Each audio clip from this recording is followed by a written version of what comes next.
부름을 받았고 하나님의 자녀되는 권세를 받았습니다.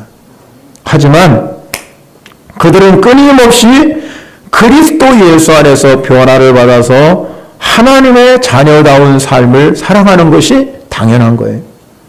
그런데 그러지 않았다는 겁니다. 그들은 하나님의 지혜는 십자가의 복음이에요. 그런데 그거에 어울리지 않는 삶을 살았다고 성경은 끊임없이 말합니다. 그래서 고린도 전서를 쓴 거예요.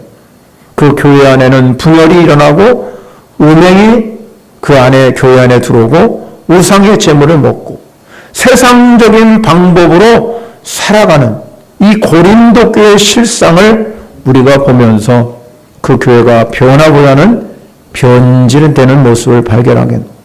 그런데 여러분, 고린도전서 여러분 오늘 본문에서 읽어보면 그런 가운데서 바울이 유일하게 오늘 본문에 나오는 인물을 칭찬했습니다.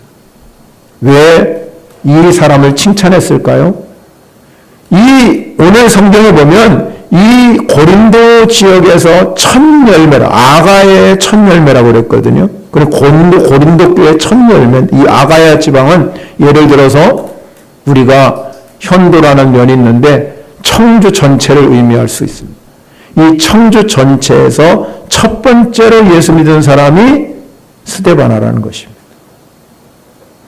그런데 이 스데바나가 첫 번째 회심자였는데 그 당시에 이 고린도 교회가 점점점 은사도 충만하고 성령도 충만한 교회인데 변질돼가는 모습을 보면서 바울이 너무나 안타깝게 생각하는 거죠. 그래서 바울은 그 스데바나 모습을 보면서 큰 위로와 기쁨을 느끼게 되었습니다. 그래서 오늘 성경에서 아가의 첫 열매로 소개를 하고 있습니다. 이 아가의 첫 열매가 되었다는 것은 상당히 소중한 의미가 있습니다. 왜냐하면 그 당시에 이 고린도라는 지역은 상업이 발달한, 무역이 발달한, 왜냐하면 수에즈 운하가 그 길을 통과하기 때문에 많은 배들이 그쪽으로 통과하게 되었습니다. 그래서 이 고린도 지역은 경제적으로 굉장히 풍요로운 도시였고 정치적으로는 신전의 도시라고 말합니다. 그래서 많은 사람들이 저 사람은 고린도 사람이야. 고린도 사람이라고 얘기하는 의미 속에는 좋은 의미가 내포된 게 아니라 굉장히 나쁜 의미가 내포되었습니다. 그 고린도 사람이 되었다는 의미는 저 사람은 성적으로 굉장히 부도덕한 사람이야. 이렇게 통용되었다는 것입니다. 저 고린도 사람이야. 그러면은 좋은 의미가 나고 고린도 교회가 그 당시에 성행하면서도 불구하고 타락한 사회가 되었다는 겁니다. 그런데 여러분, 그러한 와중 가운데서도 아가의 첫 열매가 된 이 스데바나는 이 고린도 지역에 끊임없이 물질적으로, 쾌락적으로, 그리고 종교나 철학으로 이 심화된 지역 속의 가운데서도 이 스데바나는 십자가의 복음 앞에서 온전히 살았다 이 말이에요. 그렇기 때문에 그는 끝까지 주님을 붙들고 주님을 닮아가는 끊임없이 변화를 추구하는 삶을 사는 사람이 스데바나예요. 그래서 오늘 본문의 마지막 고린도 마지막에 스데바나를 언급하고 있습니다. 우리가 살아가는 이 시대와 고린도 사회와 또 고린도 교회와 다를 것이 별로 없습니다. 오늘 우리가 중요한 게 무엇입니까? 여러분, 우리가 오늘 말씀을 통해서 상고해야 될 것은 여러분 안에 첫 신앙, 첫 사랑, 첫 열정을 회복하시기를 바랍니다. 그래야 우리가 신앙생활에서 정말로 하나님의 은혜를 경험하고 능력을 경험하고 축복을 경험하는 삶의 열매가 맺어질 줄 믿으시기 바랍니다. 그럼 오늘 본문을 통해서 우리에게 몇 가지를 살펴보고, 첫 번째는 스데바나가 왜 이 첫 열매가 되어서 끝까지 신앙생활을 할 수 있었을까? 오늘 성경은 바울이 정확하게 몇 가지를 설명합니다. 첫 번째는 섬길 줄 아는 자라. 오늘 본문 15절에 보면 이렇게 기록하고 있습니다. 뭐라고 그러냐면 성도 섬기기로 작정했다. 작정. 볼 때 저 사람은 예수 믿을 때부터 저 사람은 성도를 섬기는 일에 아주 목숨을 건 사람이다. 그래서 세번역 성경을 제가 찾아보니까 이렇게 기록되어 있더라고요. 성도들을 섬기는 일에 몸을 바친 가정. 거기 보면 스데바나 집 이렇게 해 있거든요. 이 가정은 모든 가정 식구들이 성도를 섬기기로 몸을 바치기로 작정한 가정이에요. 여러분, 이 스데바네가 예수 그리스도를 바울을 통해서 만나게 되었고, 그리고 그는 예수를 주인으로 모시고 살아갈 때 제일 먼저 그가 자기 안에 소명을 준 게 나는 애초부터 성도를 섬기는 일에 내가 작정할 것이다. 작정했다는 의미는 뭐냐면 삶의 방향을 결정했다는 의미예요. 내 감정과 내 의지를 다 내려놓고 순간적인 여러분 분위기에 따라서 열심이 아니고 초심을 잃지 아니하고 평생 내가 섬기는 일을 작정했다는 거예요. 그래서 그는 변함없이 섬기는 사람이 되었기 때문에 고린도전서 마지막에 이 스데바나를 설명하면서 그 스데바나는 다른 말로 얘기하면 섬김이다. 스데바나는 원래 뜻은 면류관이라는 뜻인데 이 사람이 섬김이라는 거, 섬김. 이 사람은 무조건 스데바나를 보면 저 사람은 섬기는 사람이다. 여러분 쉬운 일이 아니지요. 남을 섬기고 산다는 것은 쉬운 일이 아니에요. 그 어려운 일입니다. 주님이 한번 제자들을 보실까요? 예수님께서 이 땅에 오셔서 몸소 섬김을 강조했잖아요. 섬김을. 내가 섬기러 온 것이 아니라 내가 섬김을 받으러 온 것이 아니라 섬기러 왔다고 가르쳐 주셨어요. 그런데 여러분 제자들은 3년 동안 예수님과 동고동락하고 섬김을 몸소 예수님께서 가르쳤음에도 불구하고 마지막 예수님께서 예루살렘에 올라갈 때는 전부 12제자가 누가 큰 자리에 앉을 건가? 누가 내가 더 높은 자리에 갈 것인가에 관심을 가졌다는 것입니다. 그만큼 섬김이 어렵다는 것. 왜 우리 인간이 끊임없이 바벨탑을 쌓으려고 합니까? 왜 그럴까요? 우리 인간의 이 죄성에는 하나님과 같이 되려고 하는 교만이 우리 마음 가운데 도사르기 있기 때문에 그랬습니다. 그래서 사람은 섬기는 것보다 섬김 받는 것이 더 남한테 섬김 받는 것을 더 좋아합니다. 그러면 여러분 보세요. 섬김하면 떠오르는 또 하나의 인물이 있습니다. 그게 누구냐면 테레사 수녀입니다. 테레사 수녀. 많은 사람들이 이 테레사 수녀를 보면서 너무너무 많은 감동을 받습니다.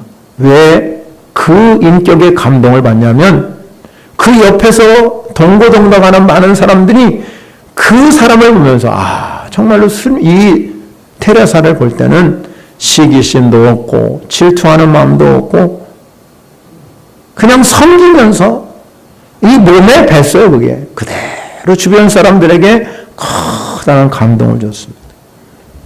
하루는 이 테레사 소녀와 함께 일하는 한 사람이 있었습니다. 그 사람이 그 테레사 소녀가 어린아이의 고름을 짜고 있는데 그 테레사 소녀에게 다가가서 이렇게 질문했어요. 수녀님은 저 높은 자리에서 편안히 사는 사람을 볼 때 부러움이 들지 않아요? 이런 삶에 만족하십니까? 그렇게 질문했더니 우리가 유명한 말이에요. 제가 이것도 몇 번 설교의 시간에 예화를 들었습니다. 테레사 소녀가 아주 유명한 말을 남겼어요. 뭐라고 남겼냐면 허리를 굽히고 섬기는 사람에게는 위를 쳐다볼 수 있는 시간이 없단다. 그랬다.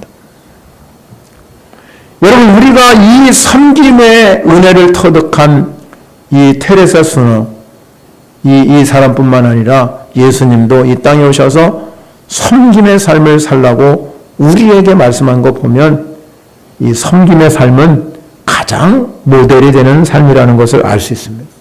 그 예수님도 십자가에 못 박기 전에 제자들에게 겉옷을 딱 집어던지고 제자들의 발을 씻어주셨습니다. 여러분, 우리도 마찬가지입니다. 우리가 신앙생활에서 여러분들이 끊임없이 우리가 변화의 삶을 살아간다면 섬기는 일을 하셔야 됩니다. 스데반아가 예수를 믿고 그의 삶을 섬김으로 작정한 그 삶에 이 바울이 늘 위로를 받고 격려를 받았다고 오늘 말씀을 통해서 이야기합니다. 사랑하는 성도 여러분, 교회는 섬기기로 작정하는 사람이 많으면 그 교회가 잘 세워져 가는 줄 믿으시기 바랍니다. 바울은 스데반아처럼 이 믿음의 첫 열매가 되었고 성도를 섬기기로 작정한 사람을 그 다음 절에 보면 이렇게 말하고 있습니다. 16절에 이 같은 사람과 또 함께 일하며 수고하는 모든 사람에게 순종하라.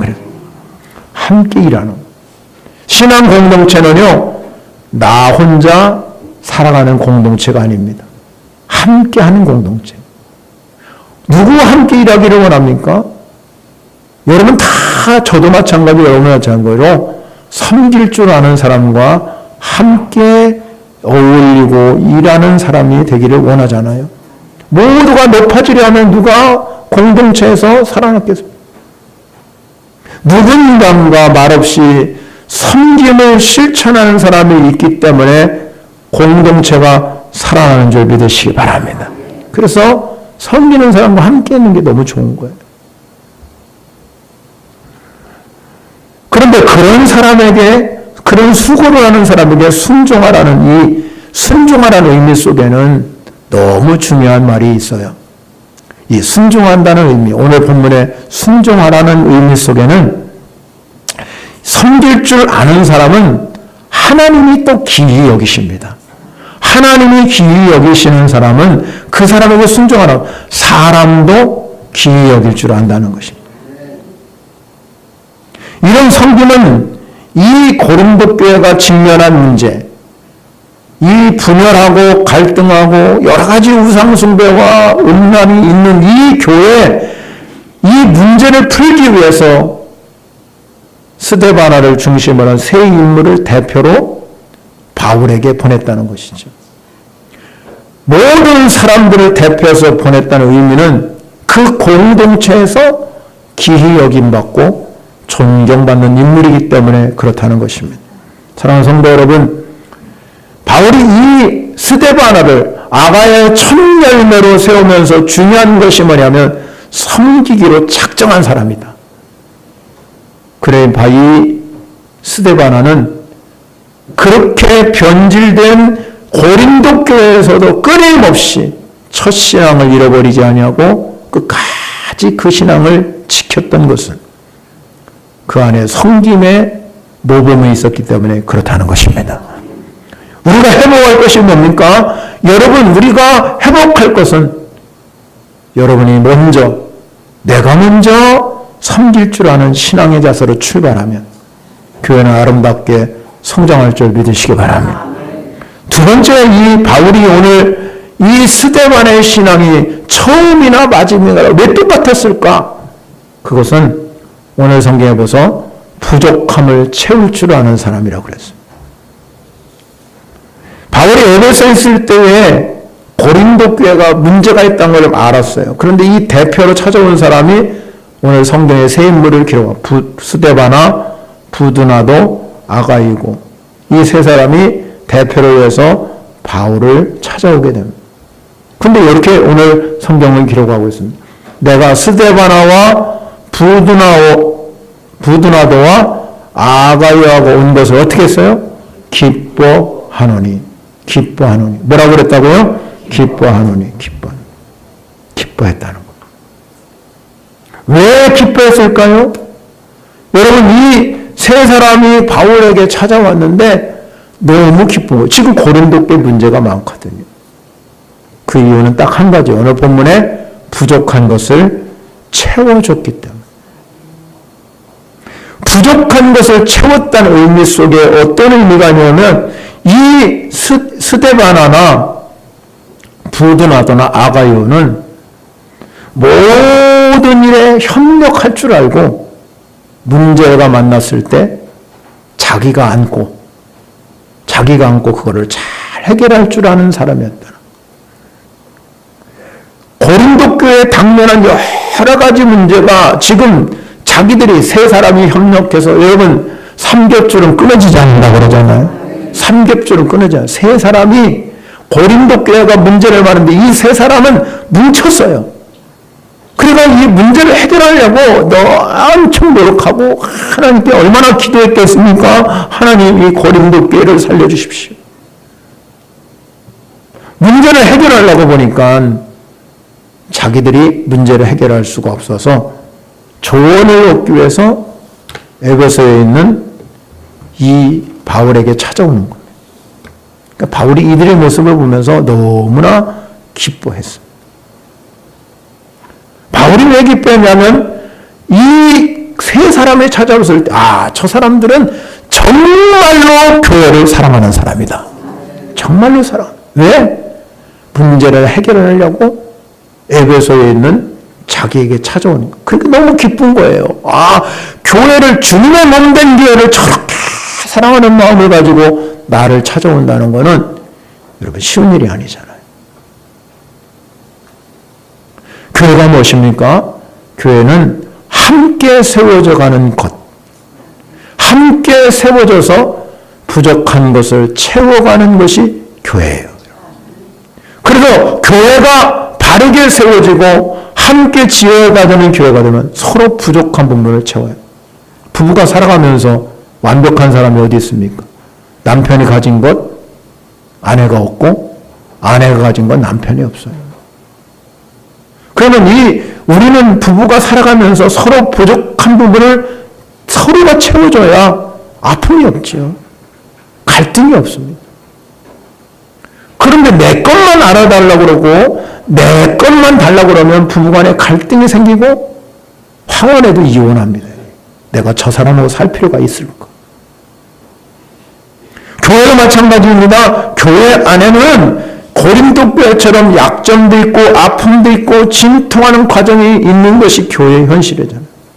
근데 누군가가 이 세 사람처럼 뭉쳐서 부족한 것을 정말로 채워줄 줄 아는 교회가 바른 교회예요, 여러분. 우리 회복할 이 첫 신앙이 뭐냐? 바로 내가 부족한 것 다른 사람이 채워가고 다른 사람이 부족한 것 내가 채울 줄 아는 사람이 되는 것이 교회 안에 필요하다는 것입니다. 그러면 우리가 이 부족한 부분을 채워가는 여러분 안에 진정으로 그리스도가 내 주인이 됐다. 나는 정말로 예수 믿는 사람이다. 나는 분명히 예수 믿고 천국 갈 사람이라고 믿는다면 우리가 이 부족한 걸 채울 때 여러분의 이 얼굴 표정이 밝아져야 됩니다. 늘 우리가 밝은 표정으로. 그게 그리스도를 증거하는 삶입니다. 미국의 16대 대통령 링컨은 이렇게 말했습니다. 나이가 40 먹은 사람은 자기 얼굴에 책임을 져야 됩니다. 무엇을 말하는 것입니까? 사람의 여러분 모든 인격적인 모습, 여러분의 삶의 모습은 다 얼굴에 담겨져 있다는 거잖아요. 그러니까 하루아침에 되는 것이 아니라 오랜 경륜을 통해서 만들어지는 거예요.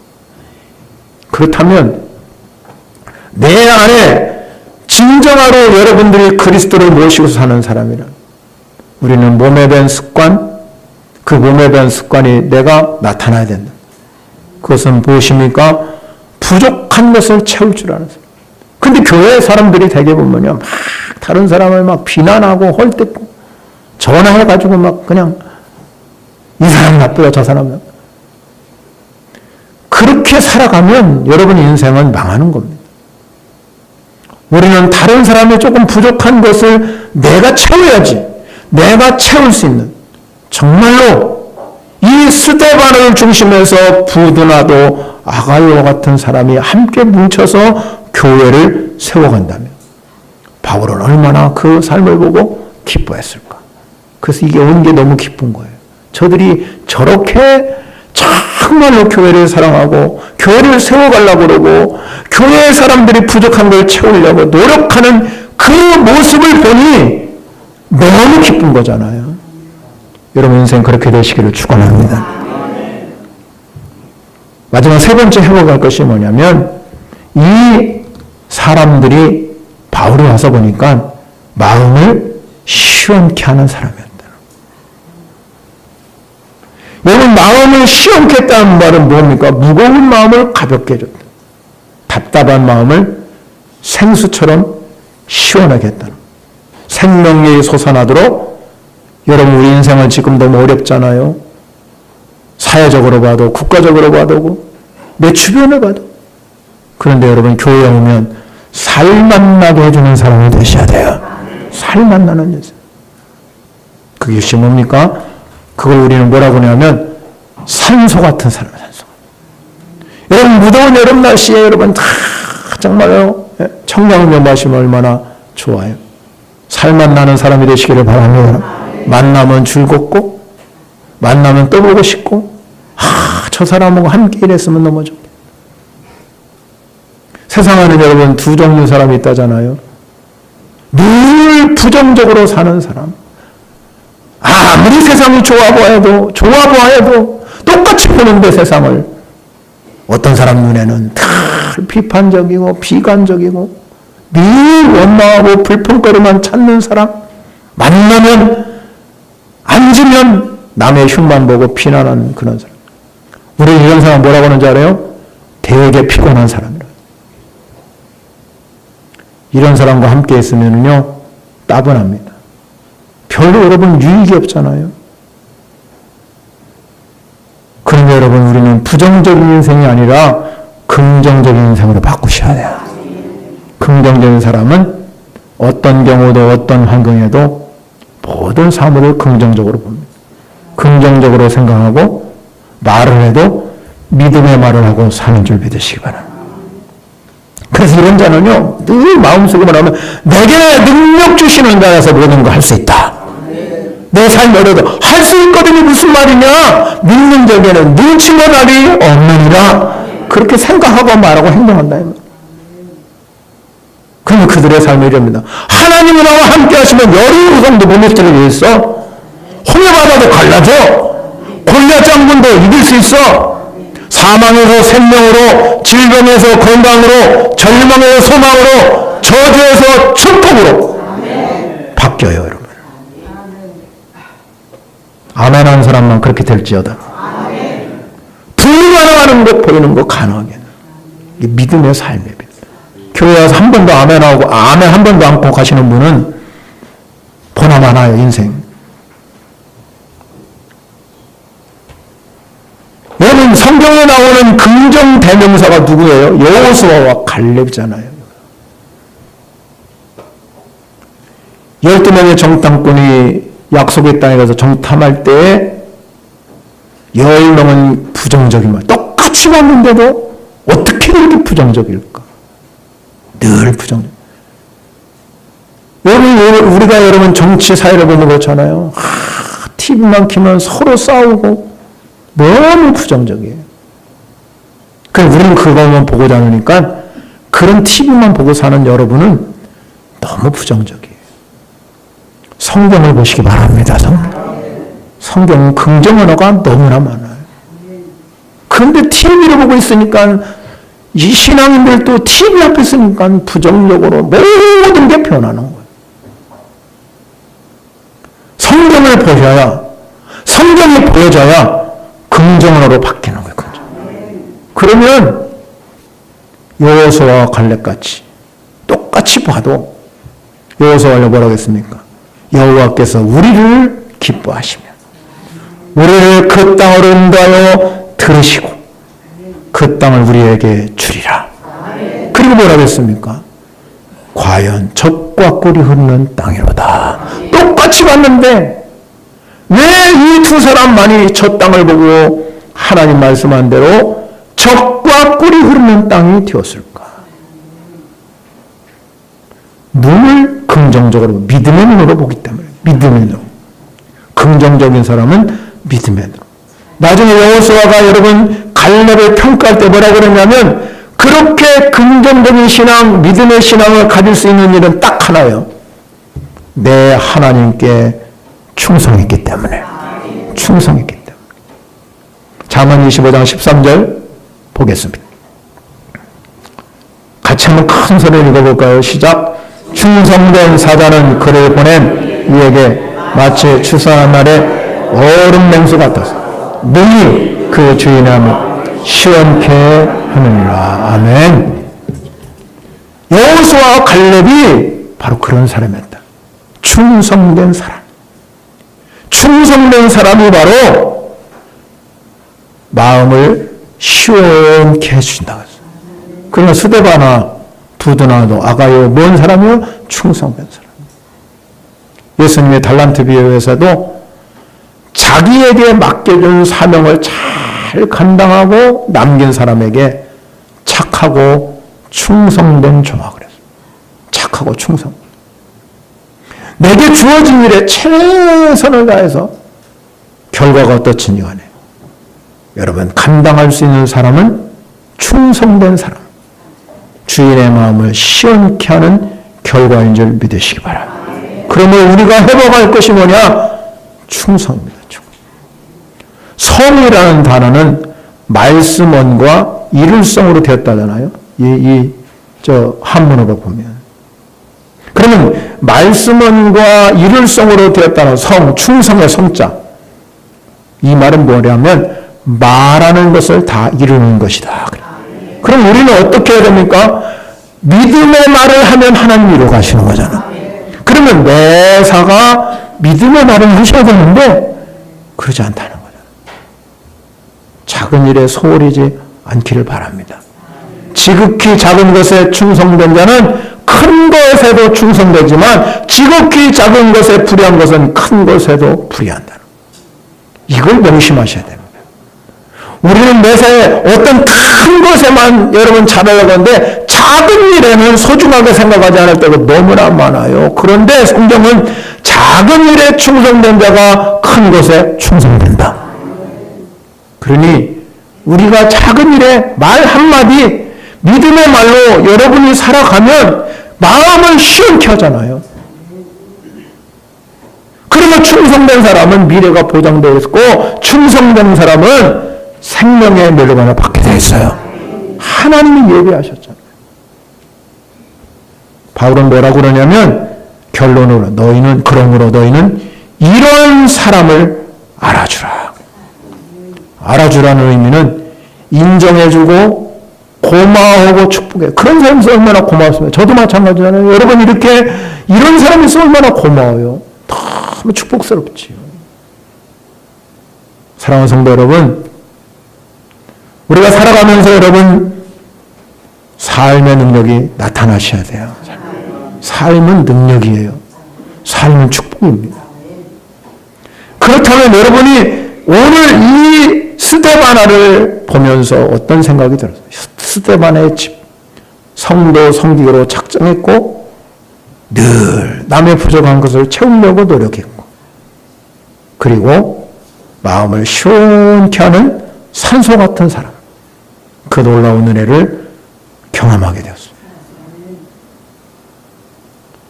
결론적으로 제가 이런 말씀을 드리고 마치겠습니다. 어떤 목사님이 계셨습니다. 시골에서 이런 우리 조그만 시골교회에서 목회하는데 설교를 너무 못해가지고 그 교회에서 목사님 설교를 너무 못해서 우리 교회에서 좀 가셨으면 좋겠습니다. 그래서 어쩔 수 없이 갔대요. 그래서 이제 시골교회 또 옆으로 갔는데 또 거기 가서도 목사님 설교가 별로네요. 그래서 이제 거기에서도 쓰지 못해서 이분이 갈 곳이 없어서 저 전라도에서 서울로 갔다면서. 이제 갈 곳이 없잖아요. 서울에 가가지고 개척을 했습니다. 이 사람이 목숨 건 게 새벽기 되었어요. 새벽기. 왜냐하면 서울에 그 당시 아파트가 막 들어올 때니. 지금은 엄청난 퀸교회가 됐죠. 주일날 여러분 설교할 때 몇 사람이 있었는데 자기는 설교를 뭐 여러분 시골에서 하나 서울에서 하나 뭐 그 설교가 그 설교지 뭐가 있겠습니까. 설교를 하고 끝마쳤는데 전화가 따르르 월요일날 오더랍니다. 목사님 어제 설교 몇 사람 되지 않았잖아요. 너무 큰 은혜 받았어. 아니 시골에서 설교할 때는 한 번도 누가 은혜 받았다는 얘기도 안 하고 쫓겨났는데 도시에 와서 너무 큰 은혜 받았어. 목사님 시간 되시면 점심 식사 되면 나오십시오. 점심을 대접하더니 봉투를 하나 주더랍니다. 그분이 한 얘기예요. 옛날 제가 들은 얘기예요. 여러분 그게 몇 번 그렇게 됐을 때 이분이 야 내가 목회를 열심히 해야 되겠구나. 설교를 잘해야 되겠구나.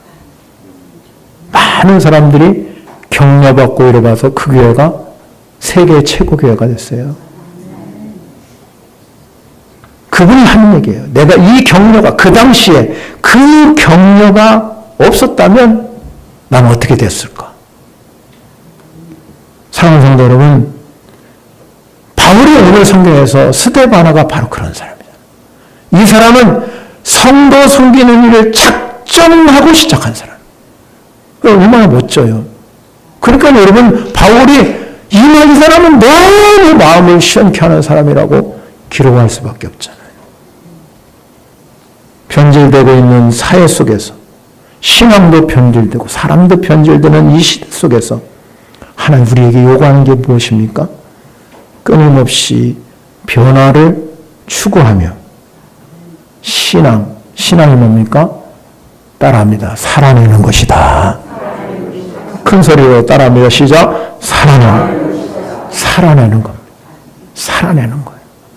삶으로 보여주는 겁니다. 살아내야지. 내가 살아가야 할 이유가 여기 있지. 죽어야지. 못 살겠네 하는 것이 살아내야 됩니다. 살아야 합니다. 바로 그래야 내가 삶 속에서 섬김 있고 축복 있고 하나님의 역사가 일어나게 하는 스데바나 같은 신앙이 되어지기를 축원합니다. 찬양 올려드립니다.